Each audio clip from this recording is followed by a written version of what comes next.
para ser un buen sindicalista hay que creer en la lucha de clases, no, hay que creer en los derechos de los trabajadores, nada más. Y que incluso quizás la creencia en la lucha de clases condiciona un sindicalismo político en cierto sentido negativo y lesivo. Y esto ya lo he dicho y vamos a tener un problema porque lo voy a volver a decir. Mira,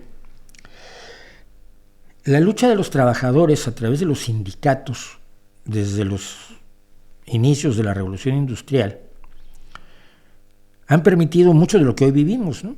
Ahora estoy traduciendo un manual de seguridad para una empresa, pero de seguridad para los trabajadores, y qué equipo tienes que usar y qué no debes tocar, y si pasa algo así, a quién tienes que llamar, y cómo hacemos para que no te vayas a cortar una mano o te vayas a envenenar. Todo eso que a los patrones les importaba muy poco a los inicios de la Revolución Industrial. Este manual de seguridad para el trabajador de la fábrica es hijo de la lucha de aquellos. El problema es que los marxistas, a partir de mediados del siglo XIX, cuando organizan sindicatos, no forzosamente es para conseguir mejores condiciones para los trabajadores, sino es para agudizar las contradicciones internas del sistema capitalista de modo que se precipite la revolución. ¿Sí?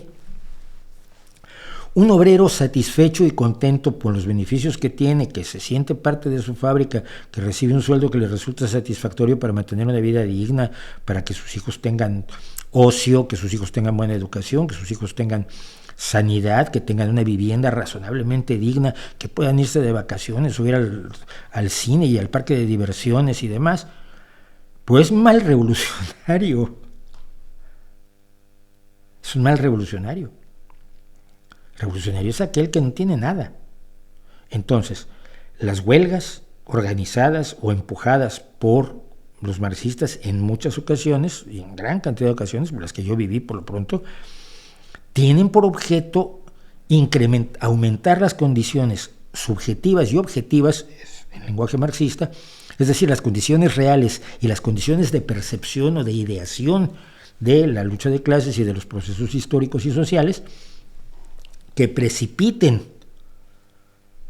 la revolución, la caída del sistema capitalista y la instauración de la dictadura del proletariado, y se inicia el camino hacia el paraíso y la utopía comunista.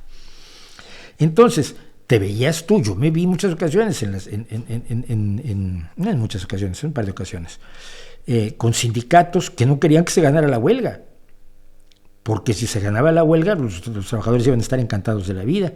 Entonces ya no iban a trabajar tan duro por la revolución socialista mundial. Y esto no te lo van a confesar muchos, pero muchos de ellos lo hicieron, y así fueron. Entonces, yo creo que hay diferencias claras, diferencias de intereses de clase en muchas cosas que deben ser resueltas o enfrentadas y que pueden conformar una lucha entre las clases en ciertas cuestiones.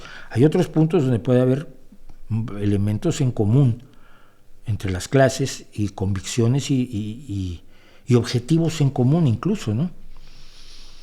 Y por lo tanto no es forzosamente la lucha de clases el motor de la historia.